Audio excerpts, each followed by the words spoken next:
Good morning all of you. Hello dear students, कैसे हो आप सभी? आई होप, उम्मीद आशा करता हूँ सभी बच्चे अच्छे होंगे, स्वस्थ होंगे, बेहतर होंगे और बेहतर से बेहतर अपनी तैयारी भी कर रहे होंगे।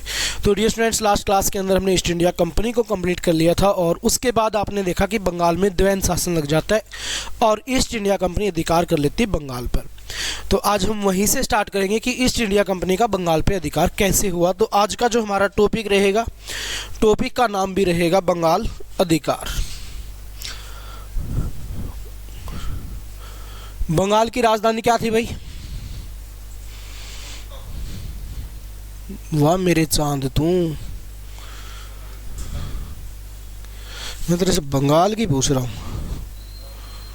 हाँ जी, तो बंगाल अधिकार की हम बात करें भाई, इसकी चर्चा करें। सबसे पहले तो बंगाल के अंदर कौन कौन शामिल था? जो आज का आपका पश्चिम बंगाल है, बांग्लादेश है, सेवन सिस्टर, सारे के सारे किसका हिस्सा हुआ करते थे? बंगाल का हिस्सा हुआ करता था। बंगाल की राजधानी थी ढाका। हाँ जी, ढाका। और ढाका वर्तमान में राजधानी किसकी है? बांग्लादेश की है भाई। वर्तमान में किसकी है? बांग्लादेश की है भाई। बांग्लादेश अलग राज्य देश कब बना था? 1971 में। बांग्लादेश को 1971 से पहले किस नाम से जानते थे? पूर्वी पाकिस्तान के नाम से जानते थे भाई। इसको हम किस नाम से जानते थे? पूर्वी पाकिस्तान को नाम से जानते थे। और बांग्लादेश की बात करें, 1905 से लेकर 1947, कब तक की बात करें? 1905 से लेकर 1947 तक इसको हम किस नाम से जानते थे भाई? पूर्वी बंगाल के नाम से जानते थे। किस नाम से जानते थे? पूर्वी बंगाल के नाम से जानते थे। अब हम बात करेंगे, शुरुआत करेंगे, यहाँ पे चर्चित करते हैं बंगाल अधिकार हुआ कैसे, शुरुआत कहाँ से हुई थी। अगर आप, अब ये वेस्ट में पड़ता है ना, पश्चिम में पड़ता है। जो हमारा पश्चिम बंगाल है उसके पूर्व में कौन सा देश है? बांग्लादेश। ये बांग्लादेश कभी इसका हिस्सा हुआ करता था, पूरा एक बंगाल हुआ करता था, वो पूर्व में रह गया और ये पश्चिम में आ गया। ठीक, इसको पश्चिमी बंगाल कहा जाता था, उसको कहा जाता था पूर्वी बंगाल। लेकिन आज वो पूर्वी जो बंगाल था वो पूर्वी पाकिस्तान बना, फिर क्या बन गया? बांग्लादेश बन गया। अब यहाँ पे बात करें भाई, इसकी शुरुआत कैसे हुई थी। बात है उन दिनों की जब औरंगजेब जीवित हुआ करता था। औरंगजेब के समय की ही बात है। औरंगजेब शासक कब बना था बताओ फटाफट से? कब तक रहा? 1707 तक। औरंगजेब की अगर हम बात करें, बात है 1700 की। इस दिन इसने क्या किया? एक सूबेदार बनाता है। ये क्या बनाता है भाई? ये बनाता है एक सूबेदार। और वो सूबेदार कौन था? वो सूबेदार हुआ करता था मुर्शिद कुली खां। मुर्शिद कुली खां ये सूबेदार हुआ करता था भाई। कहाँ का सूबेदार था ये सूबेदार हुआ करता था बंगाल का। और कब बनाया गया इसको? सन 1700 ईस्वी के अंदर क्या बना दिया गया था? बंगाल का सूबेदार बना दिया था भाई। अब सूबेदार किसके अधीन रह के कार्य करेगा? औरंगजेब के अधीन रह के कार्य करेगा। उसके बाद हम बात करें, आगे बढ़ाएं थोड़ा सा चीजों को यहां से। अब आराम से शासन कर रहा है भाई मुर्शिद कुली खां, बंगाल को संभाले हुए है। औरंगजेब पूरे भारत को संभाले हुए है। तो आपको पता है औरंगजेब की मृत्यु कब हो गई भाई? 1707 ईस्वी में क्या हो जाती है? औरंगजेब की हो जाती है मृत्यु। और उत्तराधिकारी के कैसे निकले भाई? सारे के सारे निकम्मे थे, कोई काम का नहीं था, ढंग के शासक नहीं थे। मैडम को चाय की बोल के आओ भाई।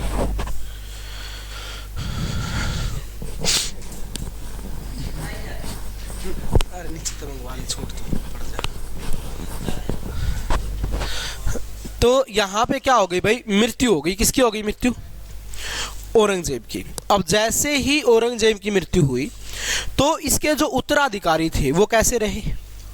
वो थे आलसी इंसान थे, निकम्मे थे, बिल्कुल आप लोगों की तरह, पढ़ना नहीं, लिखना नहीं, कुछ नहीं करना।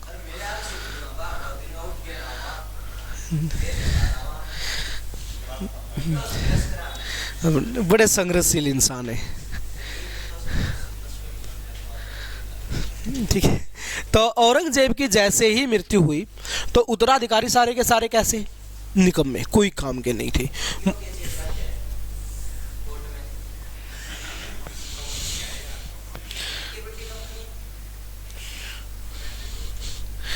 है ना बड़ी, आपने पहन रखा तो बड़ी होगी।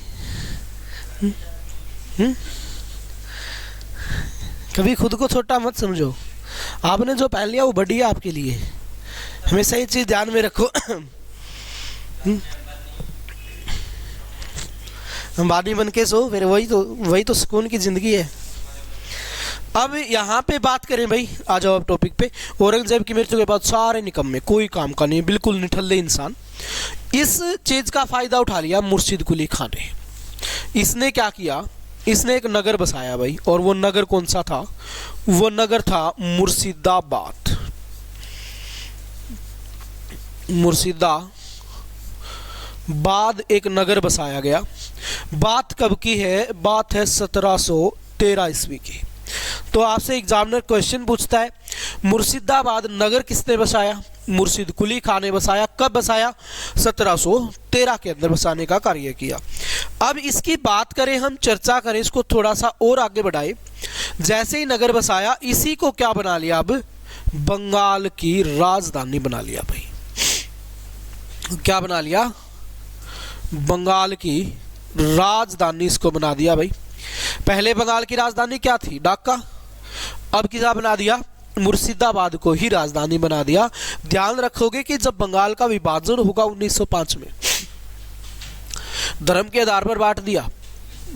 एक बनेगी राजधानी ढाका, जो ढाका में कौन होगा, मुस्लिम विभाग होगा, और एक बनेगी मुर्शिदाबाद, जिसमें कौन होंगे, हिंदू होंगे। तो इसको राजधानी बना लिया भाई, और मुर्शिद कुली खान ने अपने आप को स्वतंत्र शासक घोषित कर दिया भाई। कहाँ का स्वतंत्र शासक बन गया, ये बन गया पश्चिम बंगाल का, और ये कहलाया मुर्शिद कुली खान क्या भाई, बंगाल का पहला नवाब। आपसे पूछा जाए बंगाल का पहला नवाब कौन बना, पहला नवाब कौन बनता है भाई, ये बनता है मुर्शिद कुली खान। कब से कब तक ये रहा, 1713 से लेकर 1727 तक क्या करता है भाई, ये नवाब के पद पर बैठता है। तो आपसे पूछा जाएगा बंगाल का प्रथम नवाब कौन बना, तो ये बन जाता है मुर्शिद कुली खान। पता चल गया कैसे इसकी शुरुआत हुई, कब ये आया, सूबेदार बल के आया था, मौका मिला इसको, तो ये क्या बन गया, ये बन गया शासक। उसके बाद आगे बढ़ेंगे, जैसे ही आगे बढ़े तो 1727 के अंदर फिर एक बंगाल का अगला नवाब आता है, और वो बंगाल का अगला नवाब कौन है कुछ ध्यान। जो अगला नवाब आता है, ये कब आता है भाई, 1727 के अंदर आता है, और कब तक रहेगा, ये रहेगा 1739 ईस्वी तक बंगाल का दूसरा नवाब। नाम क्या है भाई, बंगाल के दूसरे नवाब का नाम है सुजाउद्दीन।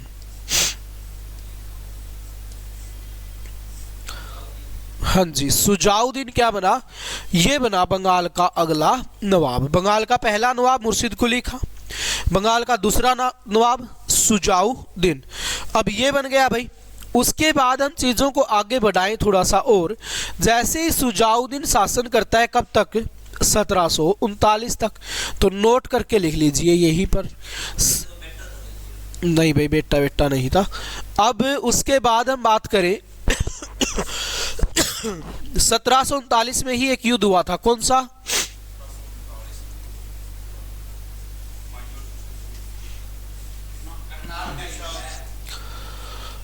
करनाल का युद्ध हुआ था। बताओ भाई किस किस के बीच हुआ था, किस किस के बीच हुआ था करनाल का युद्ध, नादिर शाह के बीच और मोहम्मद शाह के बीच 1739 में करनाल का युद्ध होता है भाई। जिसके अंदर नादिर शाह जीत जाता है और मोहम्मद शाह क्या हो जाता है, हार जाता है। और जैसे ही मोहम्मद शाह आ रहा तो नादिर शाह यहाँ से क्या करता है, तख्ते ताउस अपने साथ ले जाता है, सिंहासन को उठा ले जाता है, जो किसके द्वारा बनाया गया था, शाहजहां के द्वारा बनाया गया था। उसके बाद जैसे ही ये नवाब बना, नवाब के पद पे बैठा हुआ आराम से शांति प्रिय तरीके से शासन कर रहा है, किसी को परेशान नहीं करता।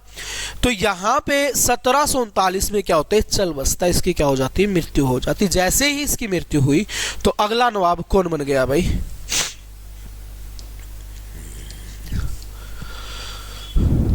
1739 में अगला नवाब कौन बना, 1739 से 1740 जो अगला नवाब है वो बनता है अली वर्दी खां। अली वर्दी खां या सरफराज खां भाई,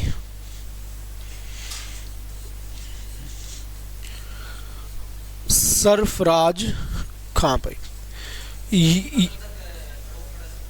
1739 से 40 क्या हुआ, नहीं भाई, पावर मिलती रही, जिसको पावर है उसके पास वही शासक है।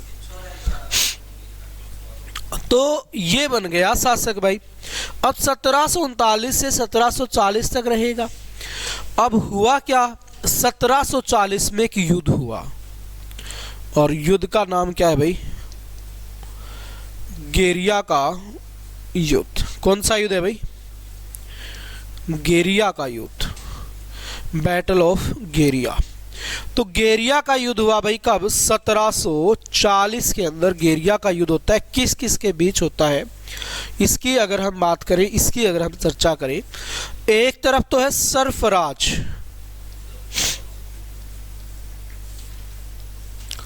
दूसरी तरफ है अली वर्दी खां। अली वर्दी खां भाई इसका ही रिश्तेदार था, अली वर्दी खां। अली वर्दी खां ने फैसला कर लिया कि बस जी अब बहुत हुआ, अब मेरे को क्या बनना है, शासक बनना है। तो ये अली वर्दी खां अटैक कर देता है सरफराज पे, और युद्ध कहाँ पे हुआ था, गेरिया नामक स्थान पर युद्ध हुआ था, इसलिए इसको क्या कहते हैं, गेरिया का युद्ध। तो इस युद्ध के अंदर कौन हार गया भाई, सरफराज हार गया। यहां पे ये मारा जाता है बेचारा। और अगला जो नवाब बनता है वो कौन बनता है भाई, वो बनता है आपका अली वर्दी खां। और अली वर्दी खां कब तक शासक रहेगा,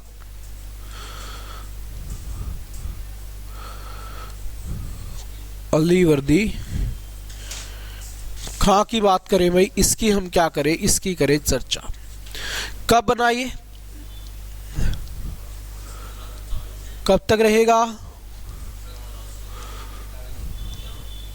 56 तक भाई। बड़े हरामखोर सारे तुक्के मारते हैं। 1740 से लेकर 1756 तक क्या रहता है भाई, अली वर्दी खां शासक बन जाता है। अब उसके बाद हम बात करें, चर्चा करें, चीजों को थोड़ा सा आगे बढ़ाएं भाई। अली वर्दी खां ने देखा कि इस समय जो अंग्रेज हैं वो क्या कर रहे हैं, धीरे धीरे अपनी सत्ता को बढ़ा रहे हैं, अपनी पावर को बढ़ा रहे हैं। इसने देख लिया भाई कि ये बात तो सही नहीं है। और अंग्रेज कर क्या रहे हैं, अंग्रेज हमें देते लालच कि भाई आप ये काम कर लो, वो काम कर लो, हम आपके साथ हैं, फलाना दिखताना, लालच देते हैं। और हम क्या हो जाते हैं, लालच में फिदा फंस जाते हैं।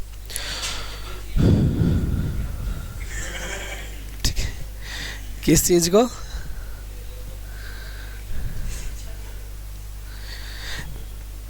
तो यहाँ पे कि ये हमें लालच दे देते हैं, हम इनके चुंगल में फंस जाते हैं। तो इसकी तुलना कर दी इन्होंने किसके साथ है, मधुमक्खी के छत्ते के साथ। मधुमक्खी की ईस्ट इंडिया कंपनी की छत्ते के साथ भाई। यूं भी को लड़ाई कर, दसरी बंदे है बेचारो यार, अपना रिश्तेदार लपेट दिया बस। तो शरीफ ही है। बाहर कोई गली का कुत्ता ला पूछे और घर पे शेर बना रहे, वो क्या होता है? शरीफ ही तो होता है। आपने बहुत सारे देखे होंगे, घर पे आके बीवी को पिटेंगे और बाहर पिट के आएंगे, तो वही।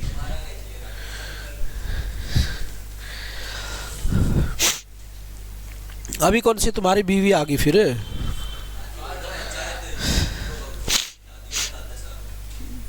बड़े हरामी। तो यहाँ पे अली वर्दी खा क्या हो गया भाई?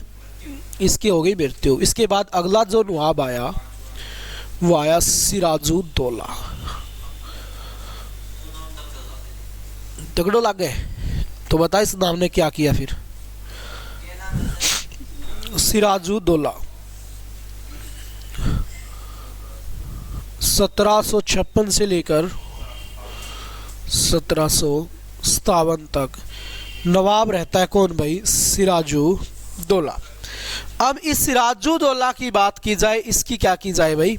चर्चा की जाए सिराजुद्दौला की। इस पे हम थोड़ी सी बहस करें। जो सिराजुद्दौला है ये नवाब बना हुआ है भाई। इसी दौरान भारत में 2 कंपनियां वर्क कर रही है। कौन कौन सी? एक तो ईस्ट इंडिया कंपनी,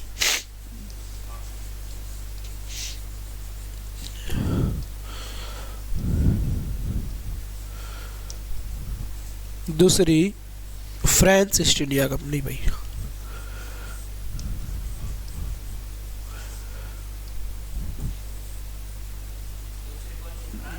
हाँ जी। तो ये 2 कंपनियां यहाँ पे वर्क कर रही है। दोनों ने क्या किया? इन्होंने स्टार्ट कर दिए भाई किलेबंदी।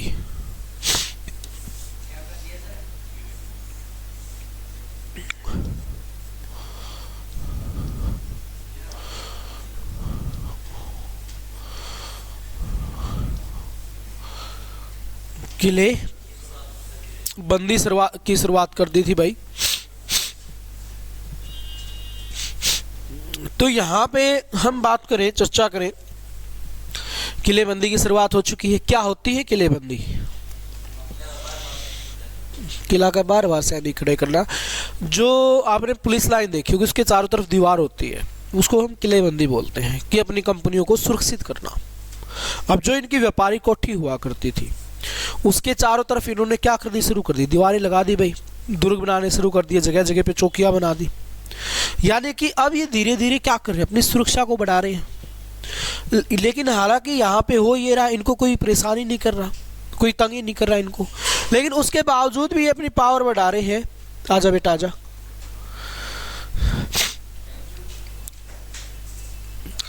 तो उसके बाद अपनी पावर को बढ़ा रहे हैं भाई ये।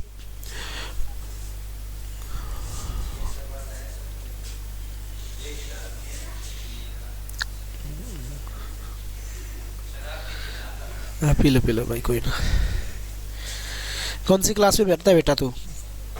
स्कूल में जाता? अब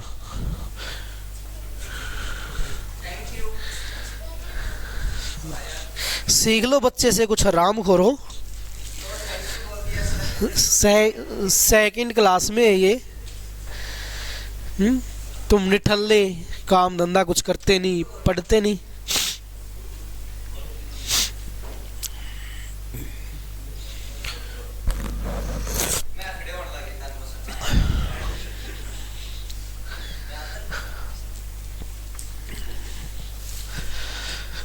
तो यहाँ पे बात करें भाई, किलेबंदी शुरू हो चुकी है। अब जो सिराजुद्दौला है इसने क्या किया भाई? सिराजुद्दौला ने इनके पास पत्र लिखा और पत्र लिख के कहा कि भाई देख, तुम ये जो काम कर रहे हो ना, इस काम को अभी के अभी बंद कर दो। आप ऐसा नहीं कर सकते मेरे साम्राज्य में। आपको किसी चीज़ की ज़रूरत है तो मैं बैठा हूँ, मेरे पास आओ, मेरे से संपर्क करो, मैं तुम्हारी सहायता करूँगा। अब इनको बोल दिया भाई। तो अब इसकी बात करें, हम चर्चा करें तो इस पे थोड़ी सी बहस होगी।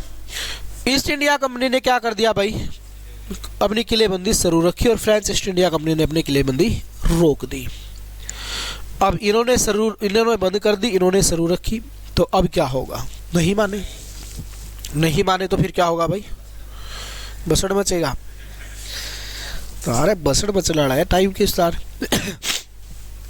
तो अब सिराजुद्दौला क्या करेगा भाई, सिराजुद्दौला जाएगा यहाँ पे, क्या करने के लिए जाएगा ये बंदा, लड़ाई करेगा, इनको क्या करेगा, पराजित करेगा। तो अब यहाँ पे जाएगा भाई सिराजुद्दौला और ये बंदा अधिकार कर लेगा कहाँ पे,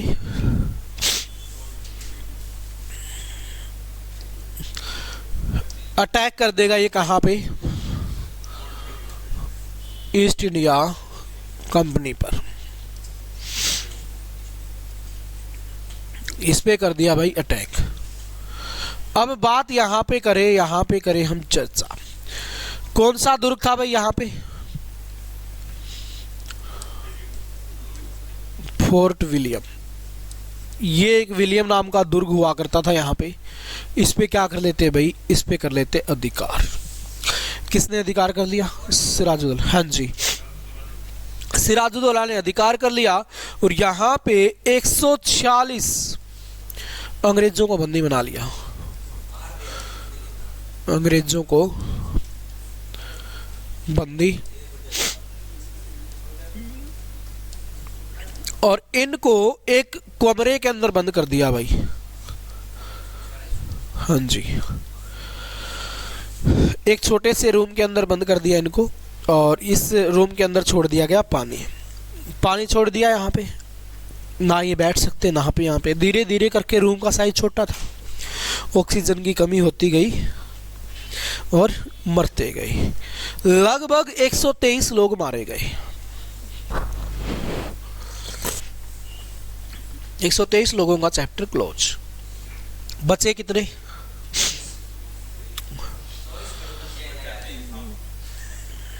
123 की होगी मृत्यु, बच गए कितने, 23।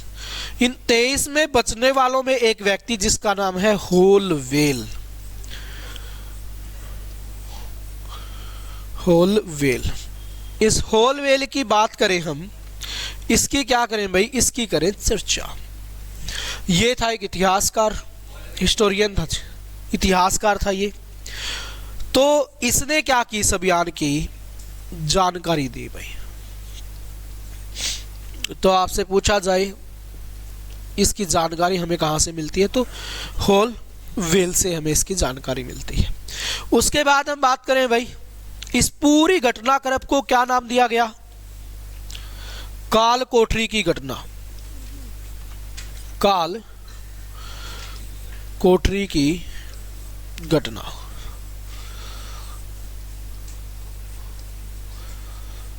तो काल कोठरी की घटना इसको नाम दिया गया भाई, किसको, जो ये पूरी की पूरी घटना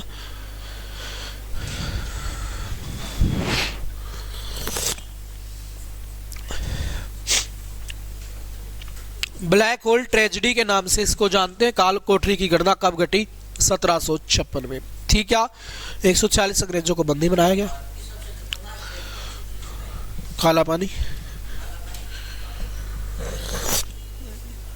लक्षद्वीप, या फिर एक उस कहानी बढ़ती है अपनी, क्या ये उस साइड कौन सा देश है, नेपाल की साइड।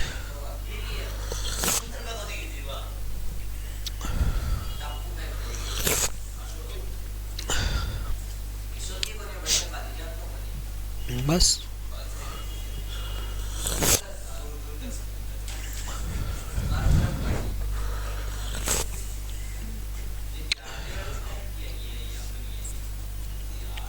इनकी रूपरेखा पहले ही तैयार हो चुकी है सबकी।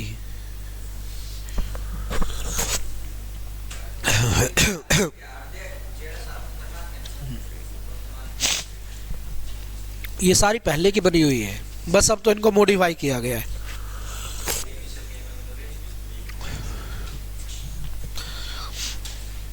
अब ये सुनोगे फ्री है, कैमरा भी घुमाऊंगा, कहाँ बातें कर रहे हो।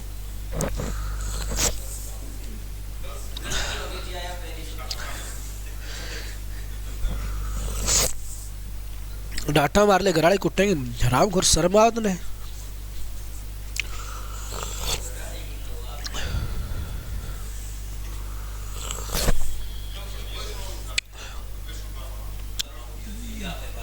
ये बोला था आप लोगों को, जितना भी पढ़ा है सारा पढ़ के आला जिला करवाया है ना।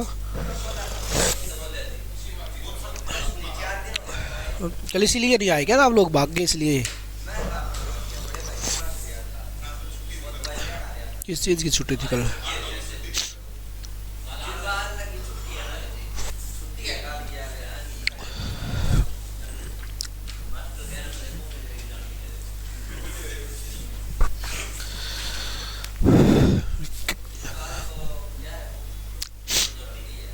हाँ तो बनाना फिर यहाँ पे मूंगफली रेवड़ी लेके आना, और क्या।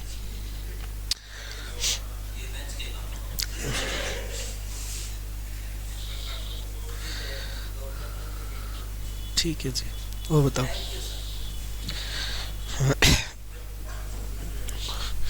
स्कूल में नहीं करते थे पैसे इकट्ठे आप लोग क्लास में? ये बात, फिर तुमने किया क्या? तुमने स्कूल में फन नहीं किया, किया क्या है जिंदगी में आप लोगों ने फिर? हम्म?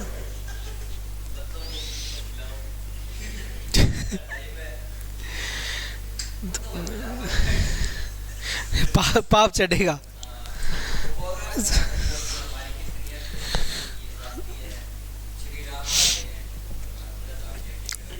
आपने वो भी तो सुनी होगी, श्री राम आ रहे हैं। अभी एक पंडित का बयान था, कल परसों सुना हो तो।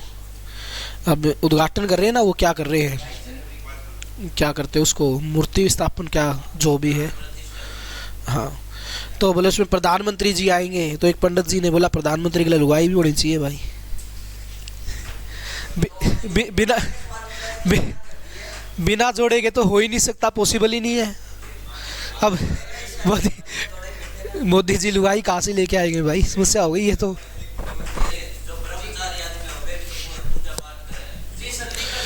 पूजा पाठ करना एक अलग चीज है,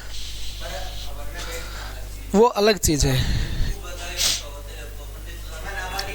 आप राम सीता का वो कर रहे हो ना आप, तो उसमें जोड़ा तो होना चाहिए।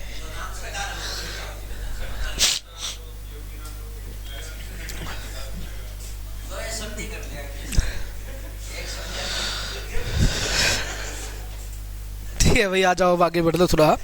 तो यहाँ पे काल कोठरी की घटना घट गई भाई। जानकारी किसने दी? होलवेल ने। होलवेल ने जानकारी दे दी भाई, नुन्नू कांड हो लिया। बात कब की है? 1756 की। तो आपसे पूछा जाए काल कोठरी की घटना कब घटी? 1756 ईस्वी में। अब यहाँ पे एक व्यक्ति हुआ करता था जिसका नाम है रॉबर्ट क्लाइव। सुना है बेचारे का नाम? क्लाइव। ये बंदा क्या करता है भाई, ये पहुंच जाता है सिराजुद्दौला के पास। बोला बेटा अब की बार तेरा गल छेड़ दिए, छोड़ेगी नहीं।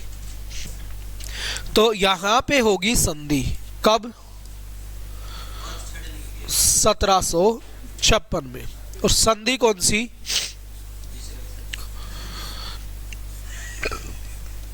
अलीनगर की संधि।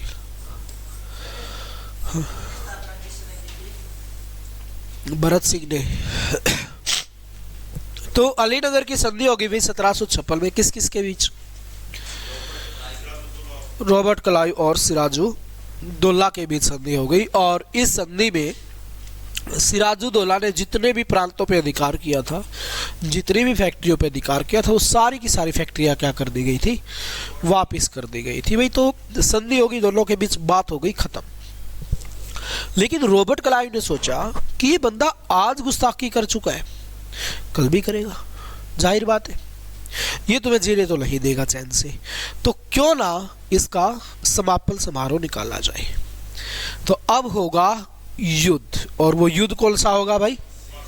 वो होगा प्लासी का युद्ध। बैटल ऑफ प्लासी की हम बात करेंगे भाई। और प्लासी का युद्ध कब हुआ?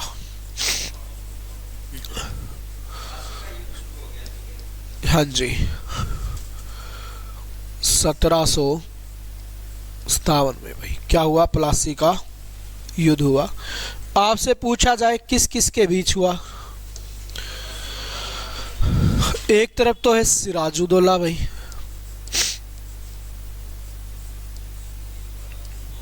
हाँ जी, दूसरी तरफ कौन है? ईस्ट इंडिया कंपनी भाई। ईस्ट इंडिया कंपनी का नेतृत्व किसने किया? रॉबर्ट क्लाइव ने। रॉबर्ट क्लाइव ने इसका नेतृत्व कर दिया भाई। अब यहाँ पे बात करें, हम चर्चा करें तो यहाँ पे किसकी हार हो जाती है भाई? सिराजुद्दौला यहाँ पे मारा जाता है। रीजन क्या रहे? सिराजुद्दौला के साथ किया गया विश्वासघात। किसके द्वारा?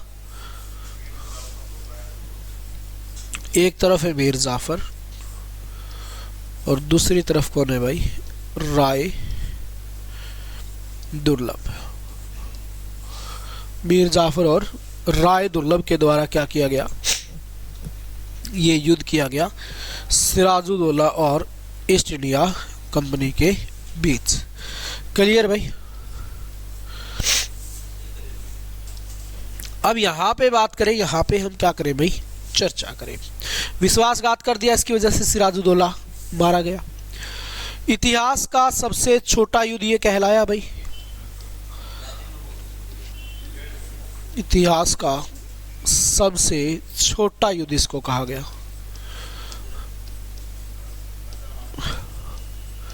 सबसे छोटा युद्ध इसको कहा गया भाई। इतिहास का सबसे छोटा युद्ध था कौन सा? सिराजुद्दौला के बीच हुआ था, ईस्ट इंडिया कंपनी के बीच हुआ था, प्लासी का युद्ध भाई। मात्र 1.5 घंटे चलने वाला युद्ध, 1.5 घंटे में ही फिनिश हो गया। इन दोनों को कहा गया कि हम आपको क्या करेंगे? बंगाल के नवाब बना देंगे जी। हाँ जी, इतिहास का सबसे छोटा युद्ध। हाँ जी, मात्र 1.5 घंटे चलने वाला युद्ध था। अब इसकी बात करें हम, इसकी क्या करें? थोड़ी सी चर्चा करें। इन दोनों को कहा गया कि भाई हम आपको क्या करेंगे? नवाब बनाएंगे। युद्ध स्टार्ट हो गया, दोनों जा मिले किसके साथ? रॉबर्ट क्लाइव के साथ। तो कहा जाता है कि सिराजुद्दौला ने अपनी पगड़ी उतारी और इन दोनों के कदमों में रख दी थी और कहा था कि लो भाई ये मेरी पगड़ी है, आपको नवाबी बनना है तो अभी से ही आप बंगाल के क्या हो? नवाब हो। लेकिन आप अब भी क्या करो? मेरी साइड आ जाओ, हम इनको निकाल देंगे यहाँ से और आप भले ही नवाब बन जाना, पूरे भारतवर्ष की इज्जत ही तुम्हारे हवाले है। तो कहा जाता है इन्होंने पगड़ी को लात मारी और रॉबर्ट क्लाइव के पास जाके खड़े हो गए। तो सेना पलटी लगा गई और सिराजुद्दौला यहाँ पे मारा गया। इसके साथ शहीद होने वाले व्यक्ति कौन थे? मीर मोहनलाल। मीर मोहनलाल और कौन था?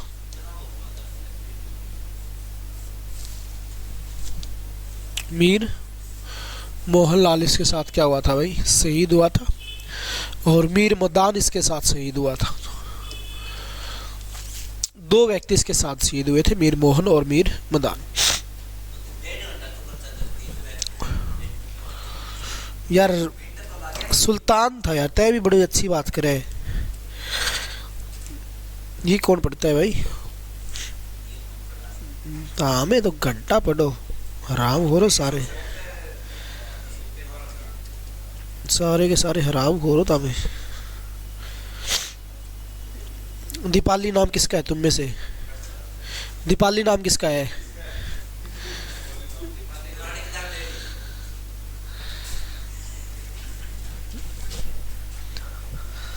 तो मीर मोहन और मीर मदन लाल भाई। अब यहाँ पे ये शहीद हो गए थे, सिराजुद्दौला यहाँ पे मारा गया। अगला नवाब कौन बना भाई?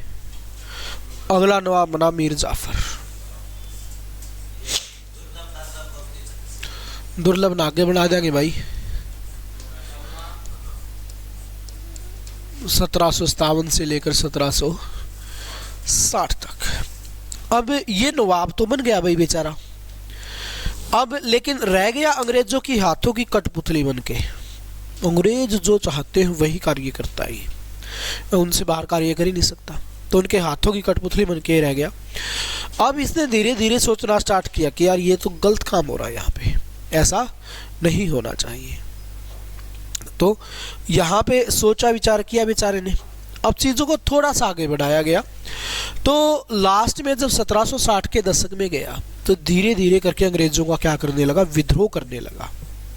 विद्रोह करता है कि महाराज ये आप कार्य नहीं करो, लेकिन फिर वो उसको दबा देते, फिर इसको माननी पड़ जाती, फिर इसको झुकना पड़ता।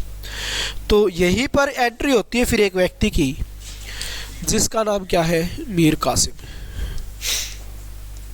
मीर कासिम की एंट्री हुई भाई, और जैसे ही मीर कासिम की एंट्री हुई, अब ये बंदा क्या करे, ये अंग्रेज़ों के पास गया और इनको जाके बोला कि महाराज देख लो, आपने इसको नवाब बनाया तो आज आपके साथ यही क्या कर रहा है, जो अपने मालिक का नहीं हुआ वो तुम्हारा क्या होगा। एक बार आप मेरे को नवाब बनाओ, आप जो भी कार्य करोगे मैं आपको आगे खड़ा मिलूंगा पहले ही वहाँ पे, बस एक बार मौका दे के देखो। हर रोज़ जाता इनको यही बात कहता।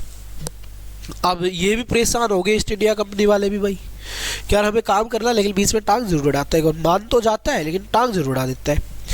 तो फिर मीर कासिम को क्या किया गया, अगला नवाब बनाया गया भाई। कब तक रहेगा, 1763 तक ये नवाब रहेगा, 1760 से 1763। अब ये बैठा हुआ है नवाब के पद पर, बड़ा महत्वाकांक्षी शासक था, देश भगत था। अंग्रेज जो भी कार्य करे आगे खड़ा मिलता, कुछ नहीं करने देता, उनको लट मार के वहां से भगा देता। अंग्रेज बोले यार तू तो कोथा आगे खड़ा मिलेगा, तो हमें कोई कार्य नहीं करने देता।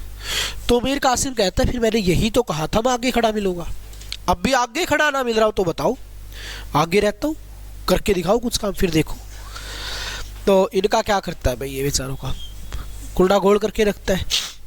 अंग्रेज हो गए परेशान कि यार वो मीर जाफर ही सही था, वो एक बार मना करता था लेकिन उसको धमका देते थे तो वो मान जाता था, बड़ा खतरनाक बंदा है। दूसरी तरफ ये पहुंच गया ढाका में, ढाका में अपनी सेना तैयार कर रहा है।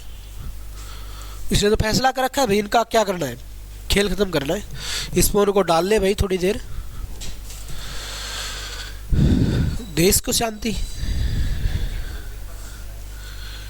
किस चीज का पेपर चल रहा है,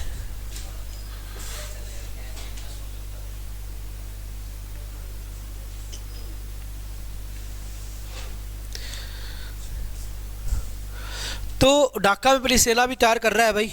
पता चल गया इनको कि भाई ये तो मामला गड़बड़ हो सकता है। तो मीर कासिम को क्या किया, गद्दी से उतार दिया, दोबारा से गद्दी पे किसको बैठा दिया भाई, मीर जाफर को बैठा दिया, नई गद्दी से हटा दिया 1766 तक। तो क्या मीर कासिम चुप बैठेगा, नहीं बैठेगा भाई, इसलिए तो फैसला कर रखे जी बदला तो लेना ही लेना है, इनको तो देश से निकालना ही निकालना है। तो अब ये क्या करता है, मीर कासिम इनसे युद्ध करने का फैसला कर लेता है कि भाई कोई बात नहीं, हमारे पास नवाब का पद लिए तो क्या हुआ, पावर तो है, देख लेंगे, कोई बात नहीं है। मीर कासिम जाता है भाई किसके पास, मुगल बादशाह, कौन सा था ये अकबर वाला,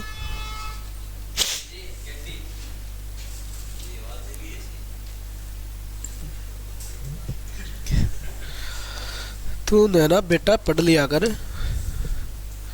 मुगल बादशाह कौन था भाई, शाह आलम सेकंड, इसके पास गया और इसको बोला देख महाराज सीधी बात है, नाच तो तारा ही करे उड़ा है, लेकिन चलो कोई नहीं, तेरे बाप दादा ने जो गलती कर दी, अब तू मत वो गलती कर, मैं इन अंग्रेजों को देश से निकाल दूंगा चाहे कुछ भी हो, लेकिन मेरे को चाहिए तेरा सहयोग, अगर तू मेरा सहयोग कर देगा ना तो देख लेंगे मिलके। तो फैसला कर लिया गया भाई। तो क्या शाह आलम इसका साथ देगा, देगा, शाह आलम मीर कासिम के साथ मिल गया।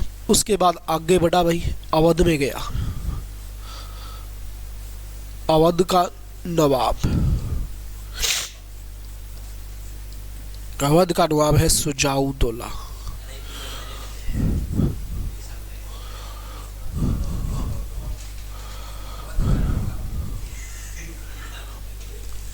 शुजाउद्दौला इसके पास गया, बोला देख रहे भाईडो, तो हमने बेरो है, बंगाल का तो कुंडा गोल हो लिया, पास में अवध पड़ता है, अब अवध पे नजर है इनकी, देख अब ये तरह लपेटेंगे, तेरा टाइम आ लिया। बोला ऐसे कैसे मेरा टाइम आ लिया, मैं ये कर दूँ वो कर दूँ। बोला पक्की बात है? बोला पक्की बात है। बोला आजा फिर मेरे साथ मिल के करते हैं। तो उधर इसने कहा कि भाई सालम भी हमारे साथ है, तीनों मिल के तो क्या करेंगे, इनको लपेट देंगे। एक तरफ तो ये तीनों है, दूसरी तरफ कौन है? दूसरी तरफ है भाई ईस्ट इंडिया कंपनी। भाई ईस्ट इंडिया कंपनी का नेतृत्व तो किसने किया? हेक्टर मुनरो ने भाई।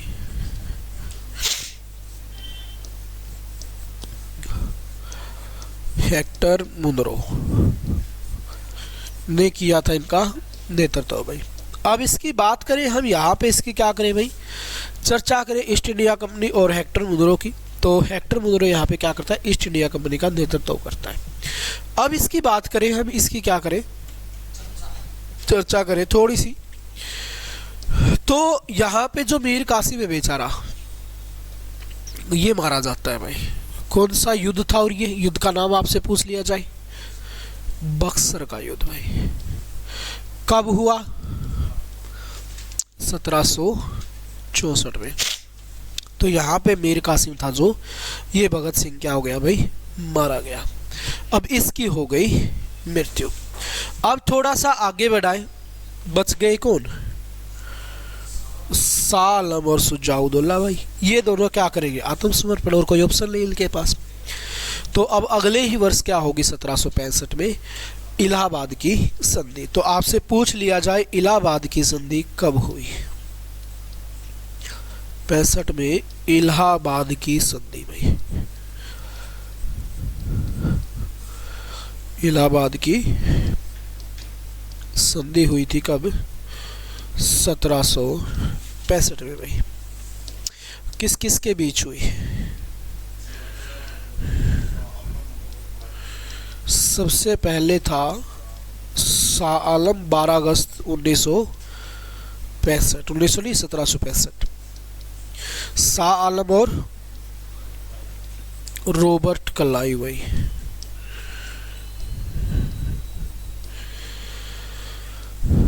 इनके बीच क्या हुई थी? संधि हुई थी भाई। कौन सी? इलाहाबाद की संधि 1765 में। हाँ जी। और इसमें क्या कहा गया?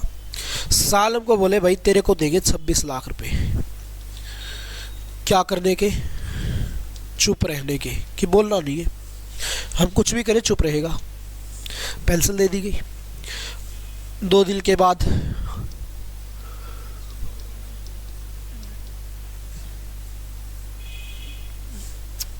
शुजाउद्दौला कहाँ का नवाब था?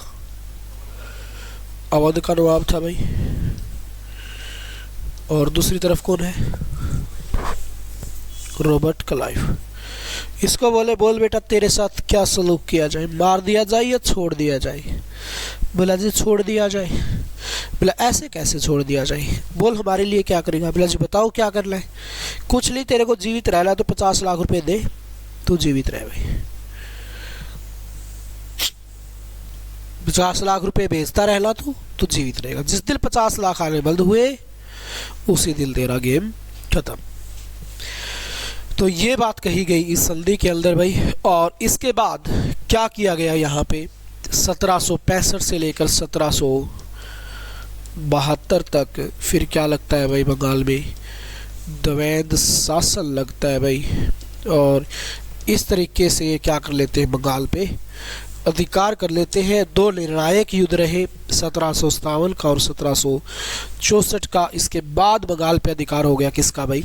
पूर्ण रूप से अंग्रेजों का। अब अंग्रेज ही क्या करेंगे? यहाँ पे रूल करेंगे, शासन करेंगे। द्वैध शासन यानी कि ड्यूल गवर्नमेंट यहाँ पे वर्क करेगी भाई।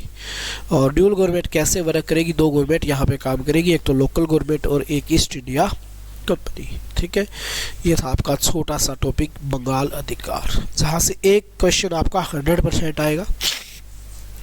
आपने देखा होगा एसएससी जीडी के क्वेश्चन हम करवा रहे हैं, उसमें लगभग 2 से 3 क्वेश्चन आ चुके हैं।